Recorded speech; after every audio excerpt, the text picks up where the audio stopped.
Well, of course, they looked after me and my brother very well, and they gave us a few holidays, which was hard to get in after the war.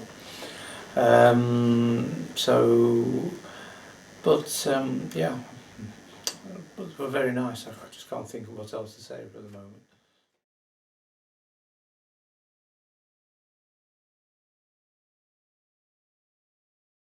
One place that we went to was St Malo, which is near Dinard in France. And we went there just, well, I can't remember the exact year, maybe 47, 48. I just remember St Malo being rebuilt after the war. It was completely flattened, and we, the Allies, flattened it because the Germans were there. And I remember trying to speak a little bit of French while I was there, made a total hash of it. But that was a memorable holiday. I can't remember whether we flew there or drove there, to be honest.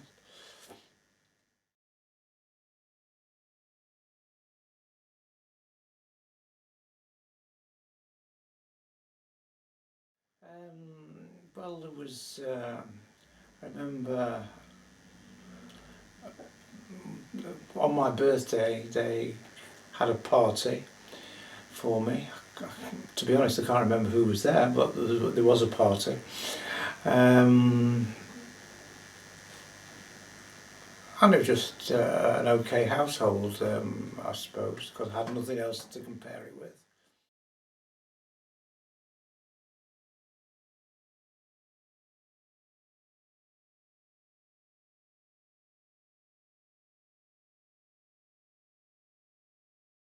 Yeah, it is top hat with Fred Astaire. Top hat, white tie and tail. It was probably the first film that I saw on our 9-inch screen at home in black and white, and I think the film was black and white, to be honest. And I had a little table, chair and table, which must be square foot in old measurements. And of course, Fred Astaire, besides singing, he used to dance, tap dance, and I used to try and imitate this Fred Astaire on top of this white table in my slippers and to do my tap dancing, and that's why it stays in my memory. Oh yes, stood on the table, doing my version of Fred Astaire on a 12-inch table.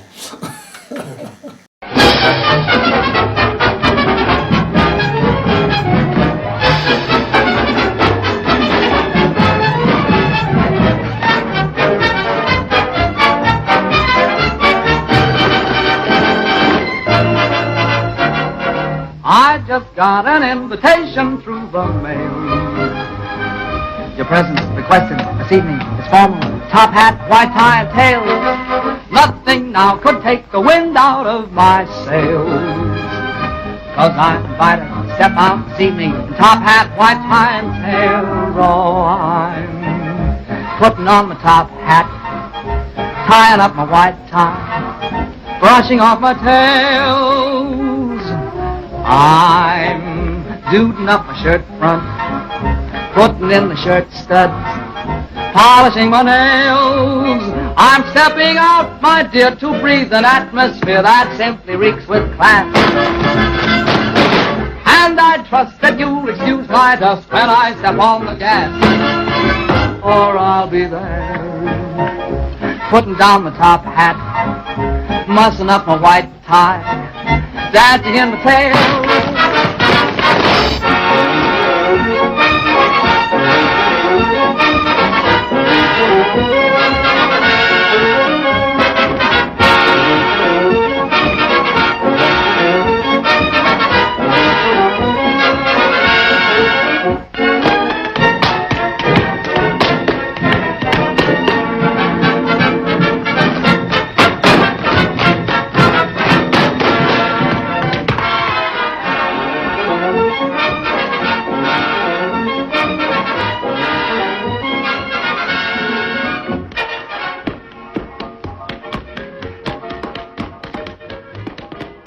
about 4 years old, I reckon.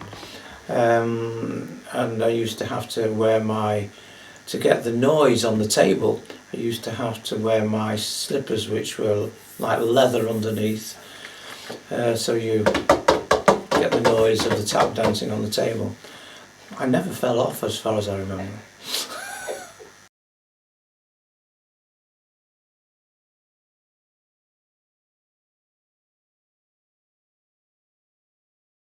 The name of the ship, sorry, the boat was called Seavad, which is Davis backwards. Just Spelled backwards. Oh! And this boat was built by my stepfather-in-law.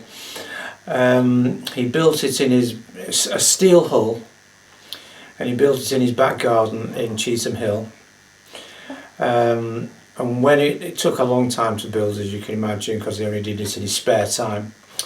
And when he took it out of the garden, he had to knock everybody's fences down to get it onto a trailer to get it to Salford Docks.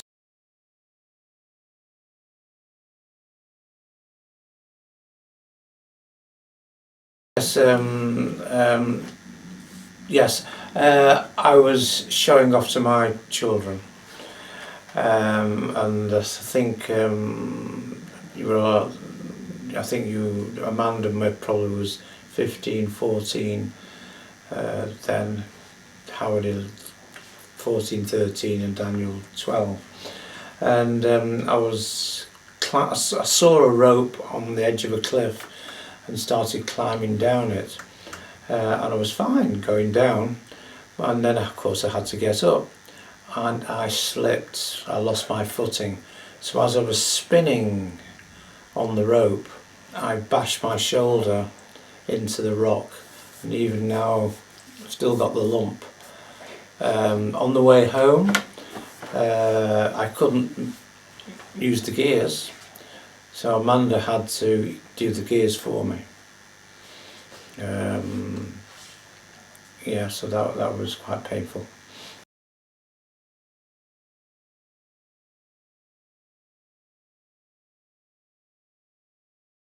I think we tried a hospital somewhere in Wales, but it seemed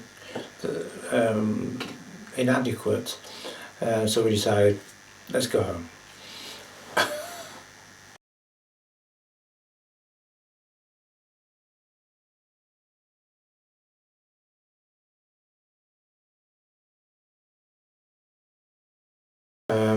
The next song is Edith Piaf, No Regrets. Why? It was just, it hit me here, the singing of it, and it just it didn't relate to any particular incident in my life. It just was a beautiful song.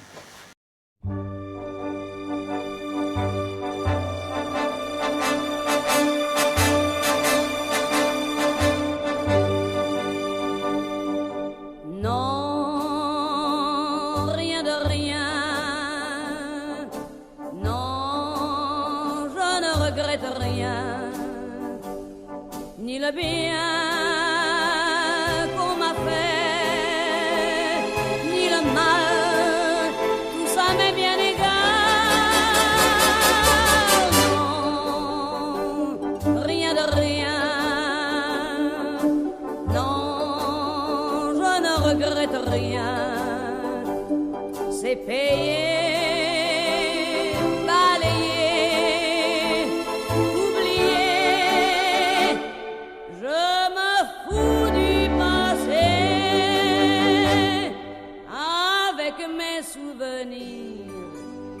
J'ai allumé le feu, mes chagrins, mes plaisirs, je n'ai plus besoin de balayer les amours. And but she had this, I regard, and many other people, a wonderful voice. Unfortunately, she couldn't stop drinking, and she did sleep around a little bit as well. But the voice was always there, and it resonated with not just me, it was a worldwide voice. and a very sad life, really, but the voice meant everything.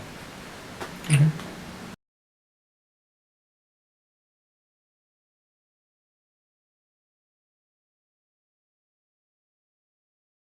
Unfortunately, I brought them back. No.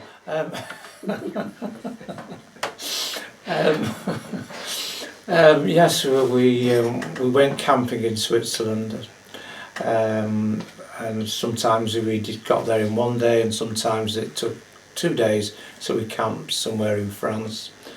Yes, we had a boat, and they were enjoying themselves on Lake Geneva. The barbecues we met loads of people of different nationalities, because Switzerland, as you know, is a neutral country, and quite a few political refugees were there from various countries that were thrown out. I remember one year singing Auld Lang Syne in a circle, and there must have been 8, 9 languages all singing their language of Auld Lang Syne, which was very nice. Well, as I say, we had boats. We were in the lake many times. We used to visit other places round on Lake Geneva, and we really, well, I'm hoping we really enjoyed ourselves. You know, sometimes as a parent you dictate your holidays, and the kids have to follow. And whether they enjoyed it, I'm sure we did. And in the later years, sometimes we brought a friend with us, a friend of theirs with us, and that helped to take things away from me in a sense, so they had somebody else to rapport with. But the weather was generally pretty good, and I just hope they enjoyed it as much as I did.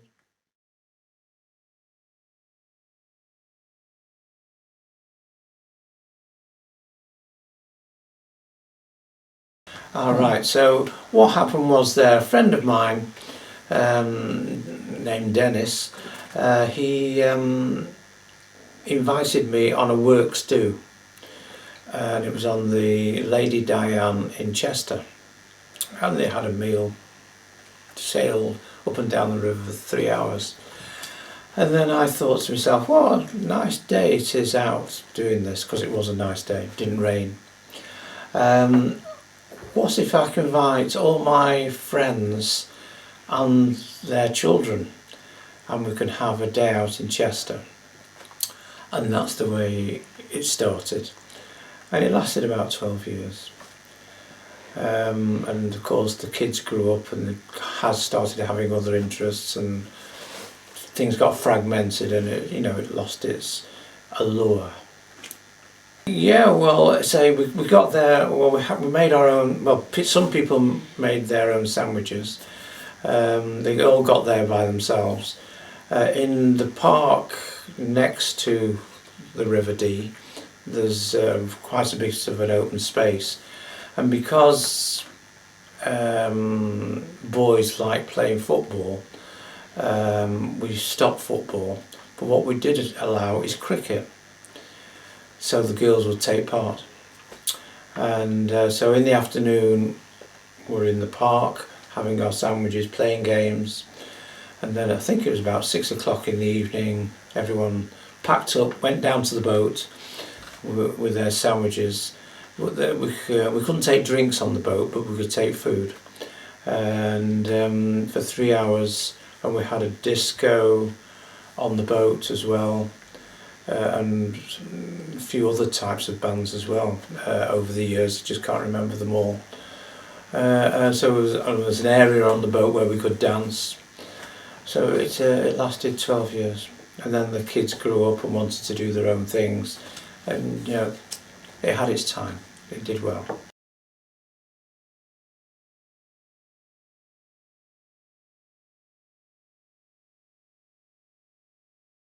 When we went to Switzerland, probably was Switzerland and Wales. Yeah, we had the Volvo. So I did about 250,000 miles. Wow. Volvo.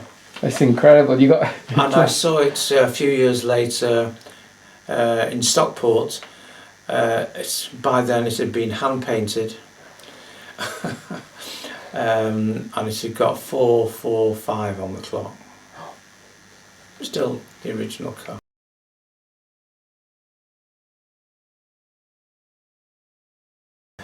Swanee by Al Jolson. Well, the song itself is just swings through. And Al Jolson at that time in my as a child was very, very popular. And this one just got hold of me. I knew somebody who had the old 78 record, and he kept playing it and playing it and playing it, and it got embedded in the mind. Of course he recorded lots of other songs, but that's the one that really got me. And again, I danced on the table as well with it. Do you remember how old you were at the time? Probably 12, 10, 12, something like that.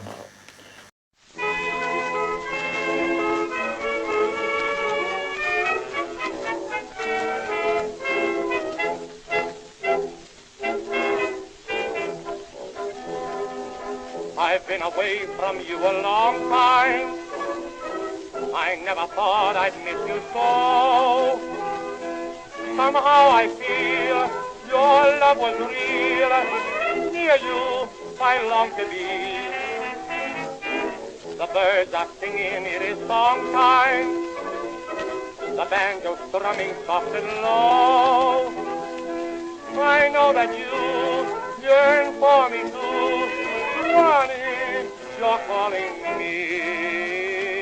Swanee, how I love you, my dear old Swanee. I'd give the world to be among the folks in a GIX. I even know my mammy's waiting for me, praying for me down by the Swanee. The folks up north will see me no more when I go to that Swanee shore. Swanee, Swanee, I am coming back to Swanee. Mammy, Mammy, I love the old folks at home.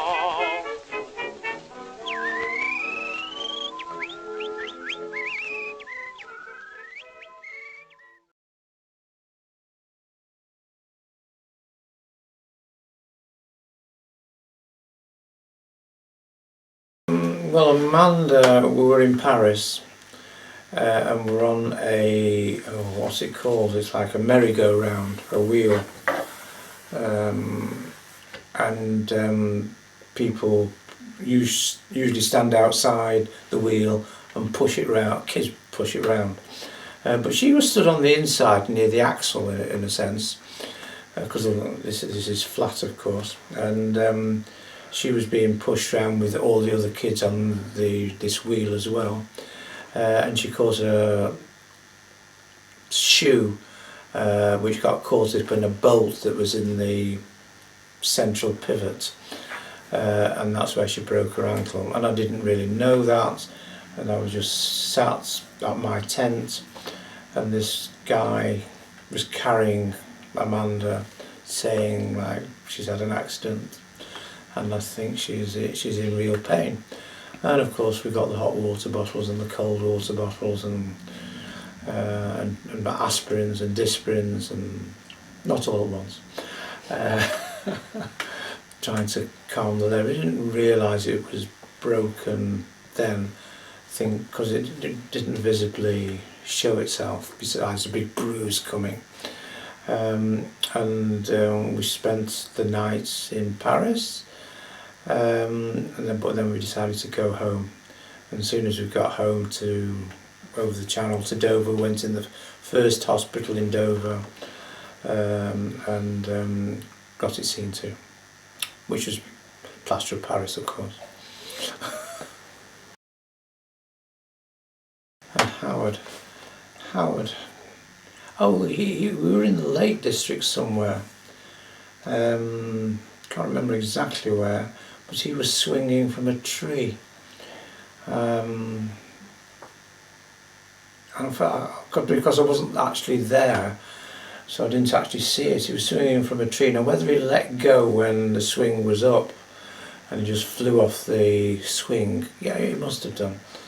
And of course, we had to get him to a hospital as well. Not the same year, though, thank goodness. Daniel, his collarbone. I can't remember your collarbone. Yeah, I was in the army at the time. Well, Daniel got his collarbone broken. Maybe his wife hit him. I'm not quite sure.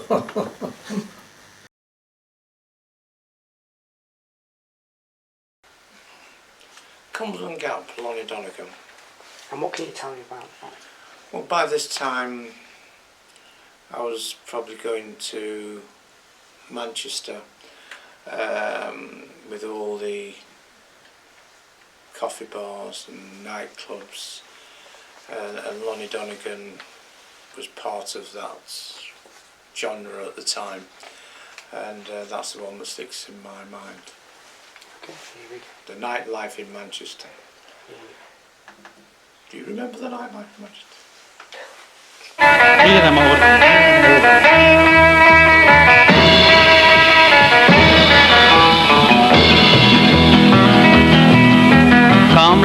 Cumberland Gap, 15 miles on the Cumberland Gap, Cumberland Gap, Cumberland Gap, 15 miles on the Cumberland Gap. Well, Cumberland Gap ain't nowhere, 15 miles from Middlesbrough. Cumberland Gap ain't nowhere, 15 miles from Middlesbrough. Cumberland Gap, 15 miles on the Cumberland Gap, Cumberland Gap, 15 miles on the Cumberland Gap. Well, I'm gone gal, 6 feet tall, sleeps in the kitchen with the feet in the hall. Cumberland Gap, 15 miles on the Cumberland Gap, Cumberland Gap, 15 miles on the Cumberland Gap. Hey, two old ladies sits in the sand, each one looking at the other was a man. Cumberland Gap, 15 miles on the Cumberland Gap, Cumberland Gap, 15 miles on the Cumberland Gap. Be my brother.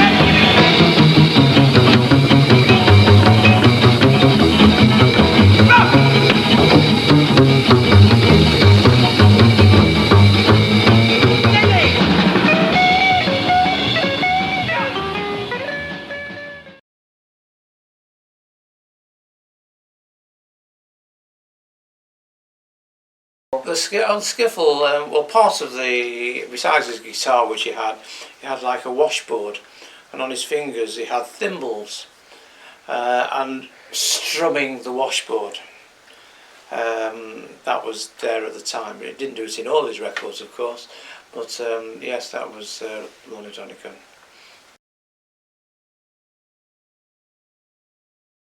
Went more to the coffee bars, nightclubs in Manchester. It was quite a scene. I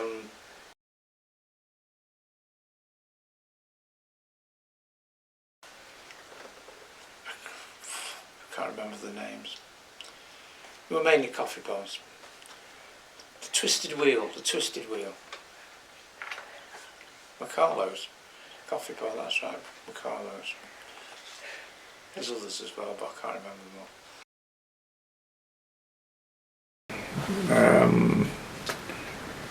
Old Man River, Paul Robeson.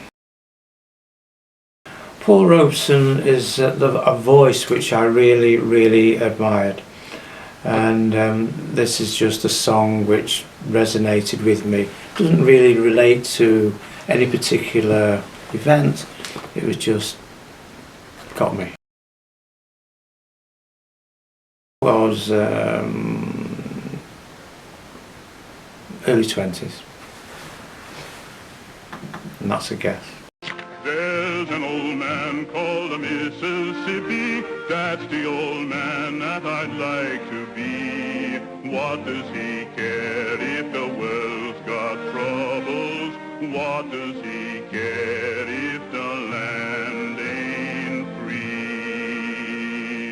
Old Man River, that old man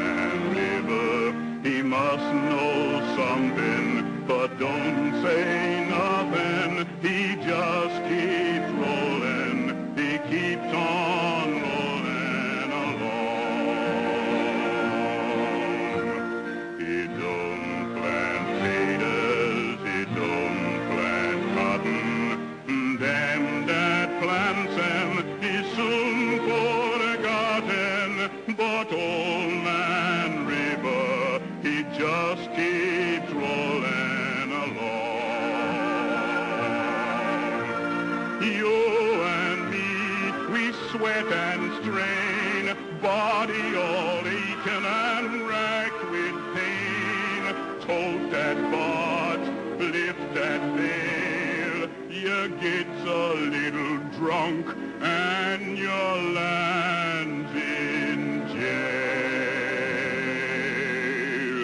I get weary and sick of trying. I'm tired of living and scared of dying. But old man River, he just keeps rolling along.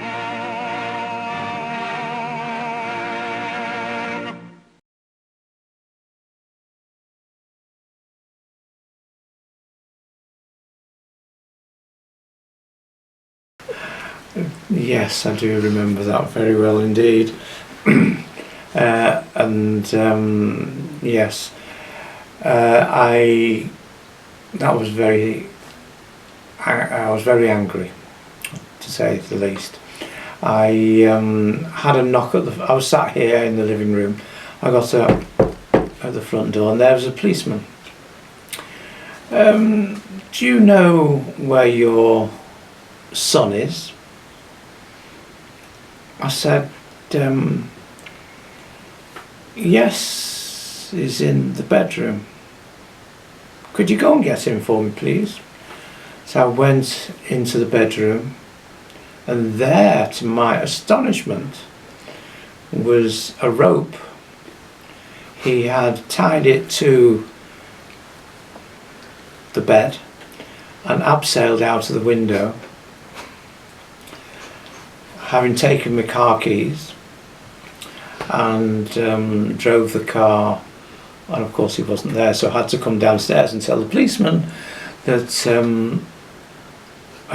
tell the policeman of course he wasn't there, and of course they knew he wasn't there because they saw the rope before they knocked on the door.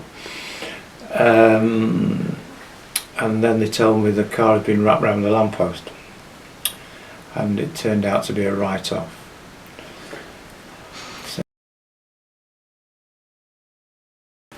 They didn't do that. Yeah. Yes, I decided they should drive as soon as possible. So we used to drive to school every morning, and that gave them the experience of driving in traffic, and also gave them the hours that you need on the road to pass a test, because sometimes you can't find the hours to teach your children, so why not drive to school? So for the other two, we drove to school, and that's where they got their experience. And I can't remember if they passed first time or second time, to be honest. It's very rare they pass first time, so we'll say second time. Because I know I didn't.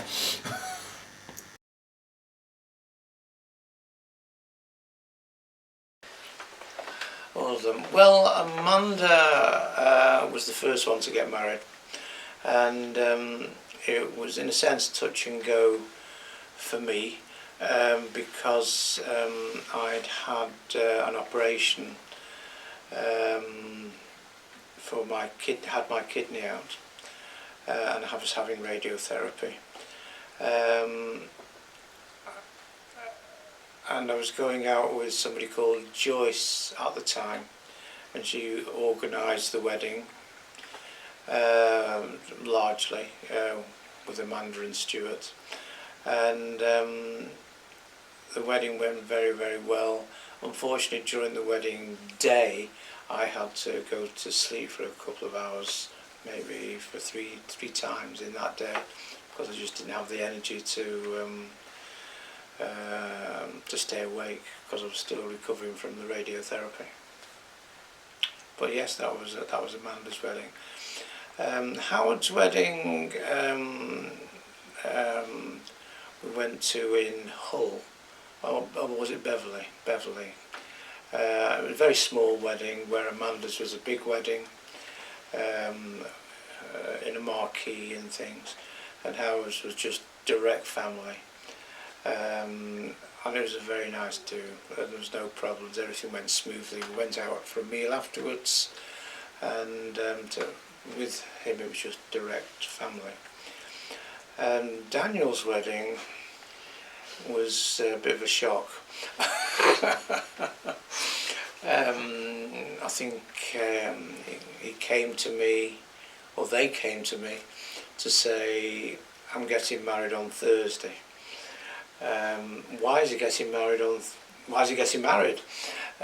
because he decided he was going in the army, and he didn't want to be in a room with all the men. Just can't think of the word. Just can't think of the word. So if he was married, he'd get married quarters. So it was just him and her in married quarters. Otherwise, he'd have to sleep with everybody else, and that's the reason he got married so quickly. And I remember Bury Town Hall. He got married. He got married. Bury Town Hall, and then we went to a pub afterwards for a little bit of a snack and a drink. And then, not very much longer, he actually, in the army went.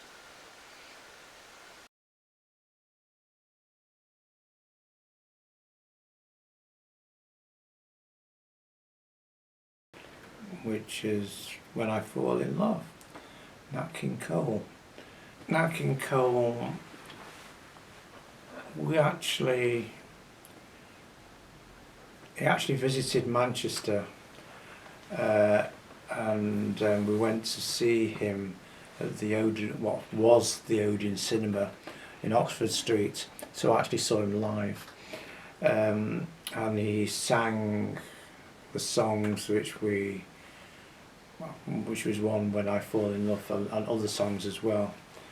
And it was actually, because you either like the guy or you don't, but we loved him. Unfortunately, about 4 rows in front of us, this couple, he must have done something to her. So she just, when everything was silent and in the middle of one of his songs, she shot up in the air, got a handbag, bashed it on his head. All her contents of the handbag came out, and stormed off and out of the theatre. But Nat King Cole just kept on singing.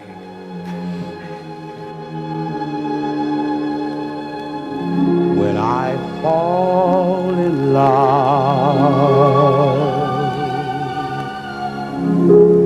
it will be forever.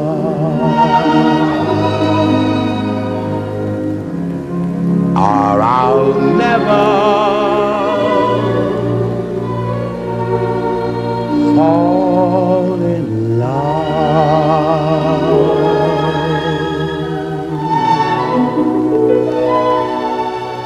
In our restless world, like this is, love is ended before it's begun, and too many moonlight kisses seem to cool in the warmth of the sun. When I give my heart,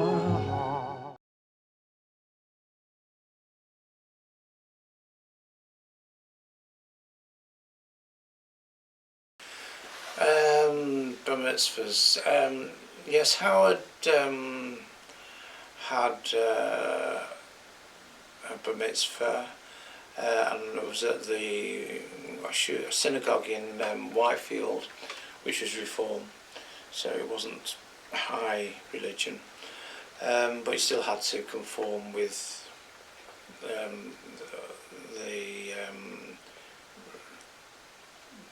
the religion, and it went very smoothly. And then we went to.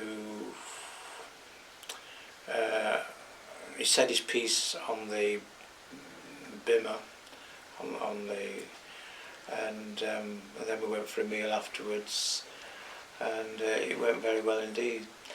And then a few years later, Daniel had his bar mitzvah at the same synagogue, but we didn't go to anywhere afterwards. We came back to this house, and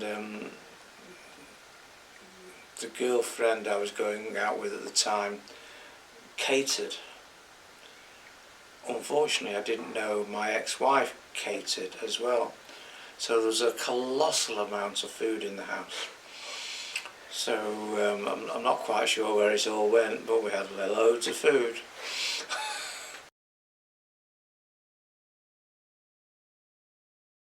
No, she didn't. She didn't want one. So Okay. you know, we didn't do anything for her, because girls get bar mitzvahed at 12, boys at 13, because girls grow up faster than boys, and maybe still do.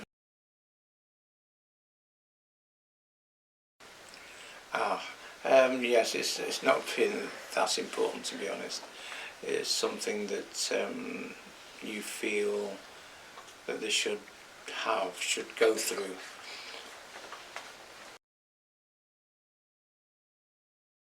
The next song is Diana, Paul Anka.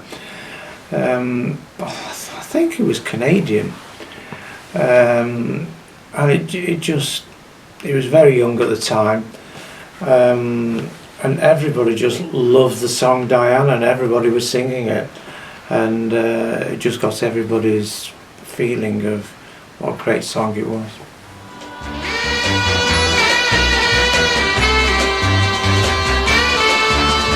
I'm so young and you're so old. This, my darling, I've been told. I don't care just what they say, 'cause forever I will pray. You and I, we will be as free as the birds up in the trees. Always stay by me, Diana.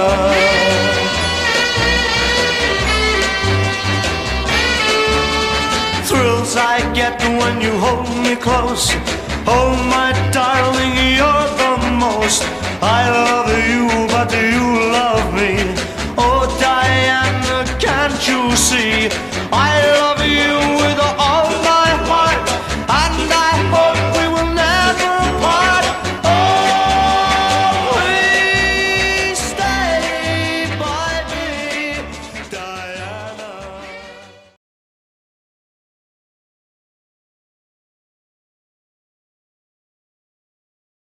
Oh yes, we found a spot to pitch our tent on the banks of the Seine, and we did sleep till about 6 o'clock in the morning, something like that.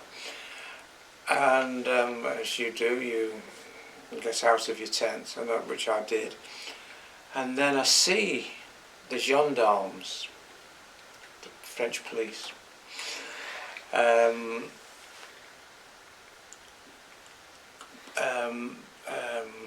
Fencing off the area to trap all the people who had camped illegally on the banks of the Seine, and everybody was trying to pack up as quickly as possible so they wouldn't get caught.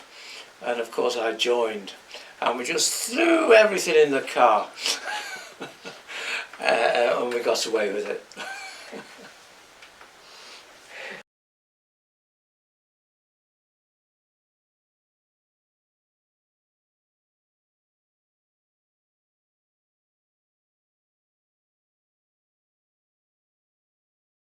We were, well, I didn't know about it really. We were sunbathing on Lake Geneva, and then I realised there was Daniel and There was Amanda. Where's Howard? Where's the boat? Not to be seen. And what he'd done, Lake Geneva is a big lake. I just can't remember how many square kilometres, miles it is. He'd rowed out, paddled out, way beyond where he should have done. And unfortunately I can't swim. Even if I could swim, I don't think I could swim that length and back. And according to Howard, when I spoke to him afterwards, he started panicking because the waves with the bigger boats were getting bigger. So on his little blow-up boat, it was getting a bit choppy. And eventually, one of the waves, I think, tossed him out of the boat. And luckily, there was another boat nearby that helped him and brought him and the boat back to the shore. Because otherwise, I wouldn't have known anything about it. On the M1, we were coming back from it was a coach trip To France. Oh, well, that's right. We went on a coach trip to France, camping. We didn't drive this time, and we'd come all the way through France, across the Channel, through London. It was somewhere near Birmingham, and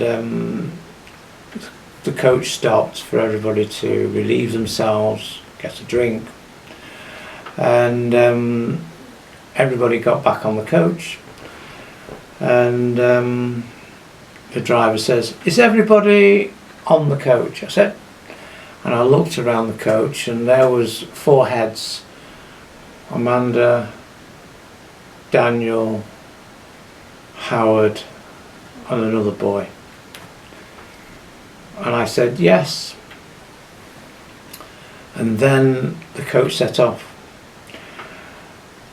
I decided to just go and have a word with Howard. And when I got there, it wasn't Howard.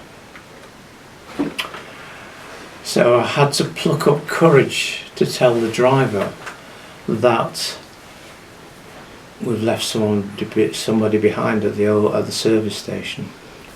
He was not happy at all. And when it spread around the rest of the coach, nobody was happy with me, because we had to stop, go to the next roundabout, come back and pick him up again. He did try and ring another coach company, but they says we're not insured for carrying extra people. We've got so many people, and he wouldn't be insured with us, so nobody would bring him down. And so I was in the bad books of everybody on the coach by then. And when we got to Birmingham, people were waiting for the coach 2 hours late.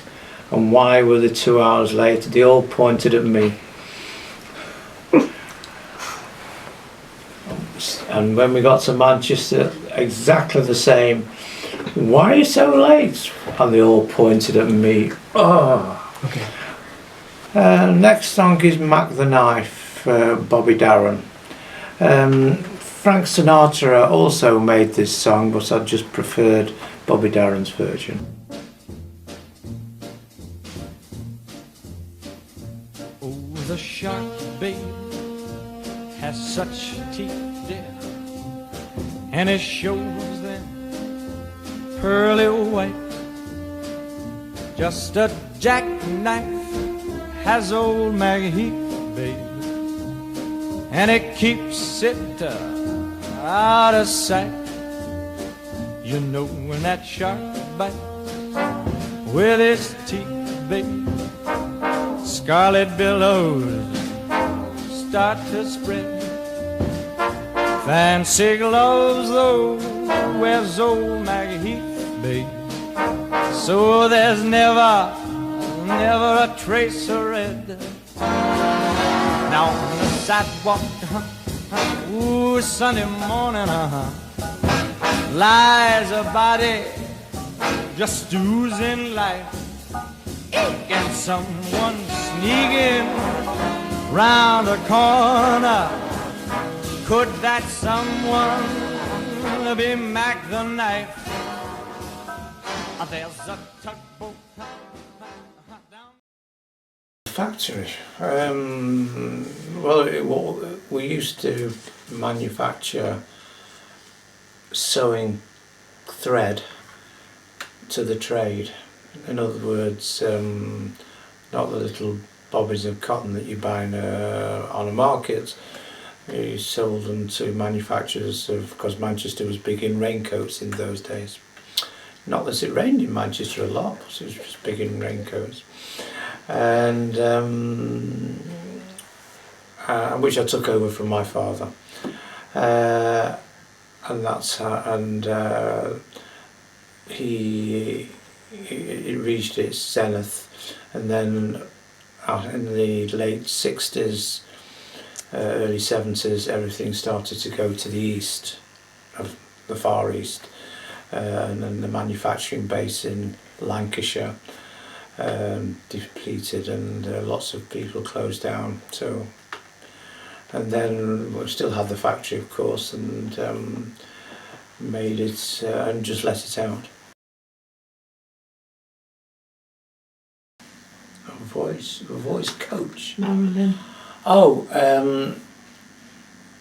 what's happened, and I had it, basically, when you reach 12, 13, 14, your voice breaks, for a boy anyhow. And mine didn't break. And basically I just accepted what I was given, and I had this very high voice. And I didn't really, my parents didn't send me anywhere to see about it, and I just accepted it, even though at times you get joked about. So I must have been about 40, and this friend of mine who worked in a hospital for speech therapy says, I can do something with your voice. And she says, you know, if you come, I'll help you. And she basically trained my voice, my larynx, to drop a few decibels, and that's what you're hearing now.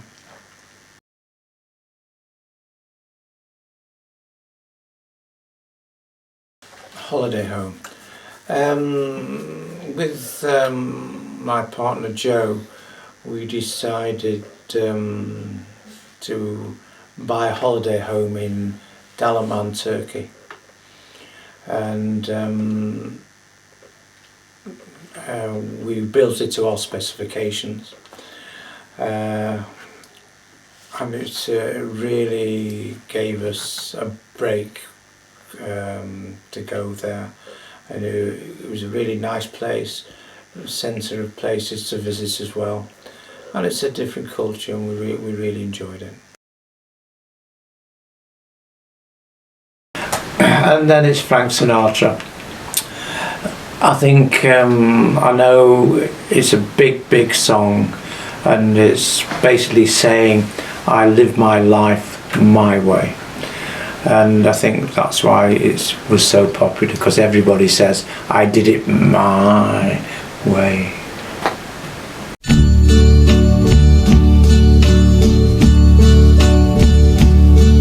And now the end is near, and so I face the final curtain.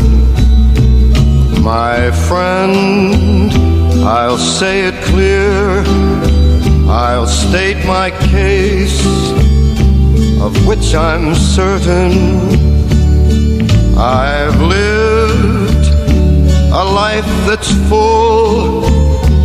I traveled each and every highway, and more, much more than this, I did it my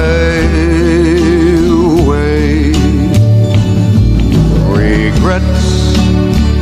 I've had a few, but then again, too few to mention. I did what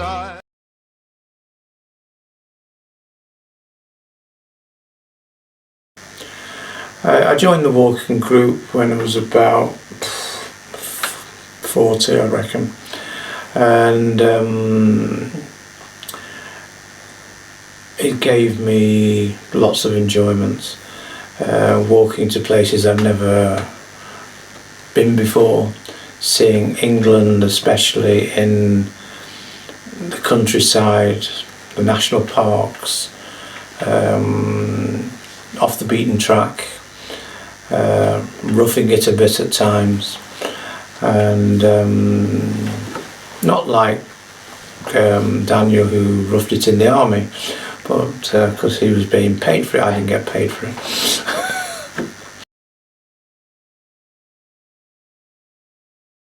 Our Citizens Advice Bureau was very good.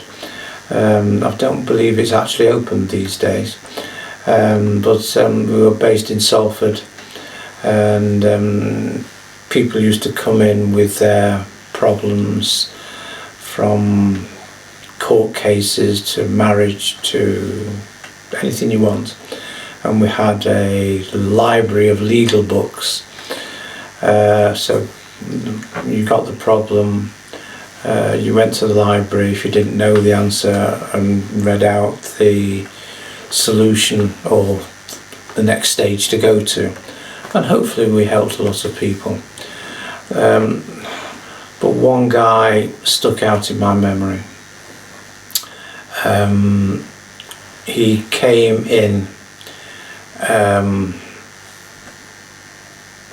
with his hands bandaged on 2 walking sticks, and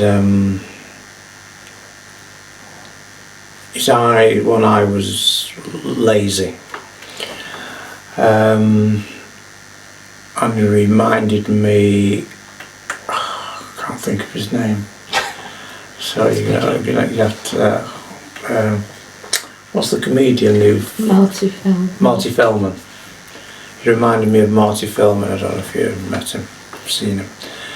And he came in looking like Marty Feldman, and it took all my energy to stop laughing, because he just reminded me of this. And 2 crutches, and he just like put his chest forward. Can you get this letter out of my pocket? And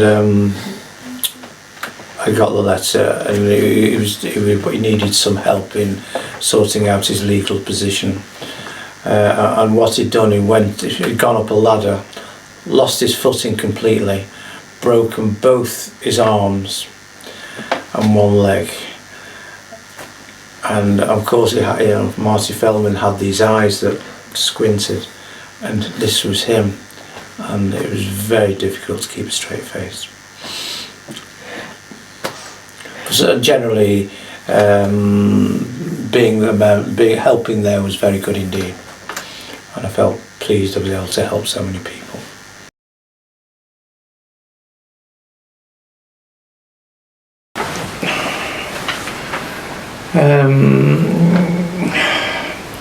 It was very hard because of his illness, which was schizophrenia. To actually try and reason was very difficult, and we found it's not just me, his mother and father found it very difficult as well. Not saying I think the treatment in those days wasn't as good as these days, and it would be more seen to, but it was very difficult to live with at times. Yes, we used to play football in the streets, which nobody does these days because there's so many cars parked in the street. and hide and seek, and I say games outside which children don't do these days. So yes, we did have times together when we were very young.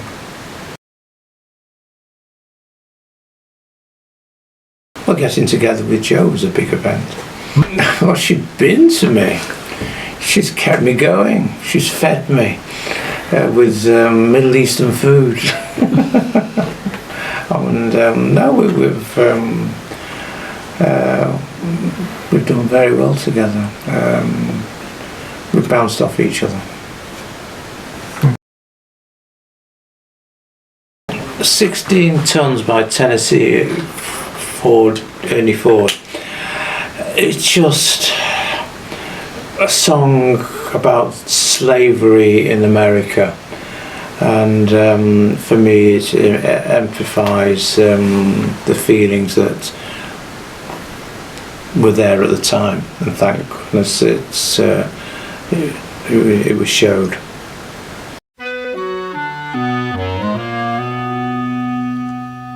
Some people say a man is made out of mud.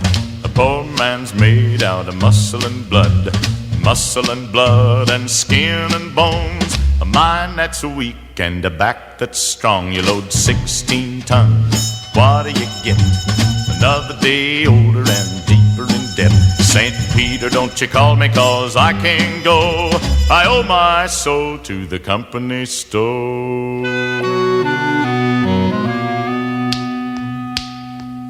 I was born one morning when the sun didn't shine. I picked up my shovel and I walked to the mine. I loaded 16 tons of number 9 coal, and the straw boss said, well, to bless my soul, you load 16 tons, what do you get? Another day older and deeper in debt. St. Peter, don't you call me, 'cause I can't go. I owe my soul to the company store. I was born one morning, it was drizzling rain. Fighting and trouble are my middle name. I was raised in the canebrake by an old mama line. Can't no high-toned woman make me walk the line. You load 16 tons, what do you get?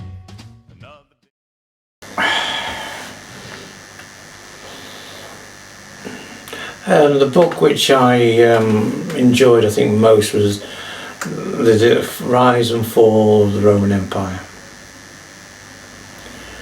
Takes you across many centuries.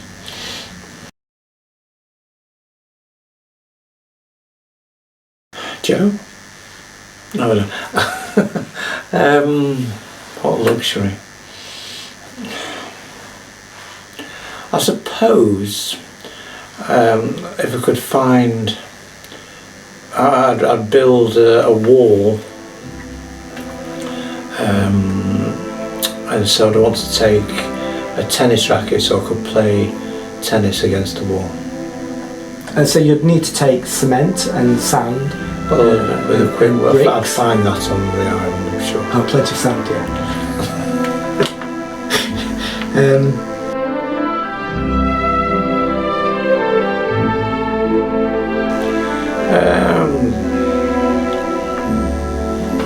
Matt with a knife.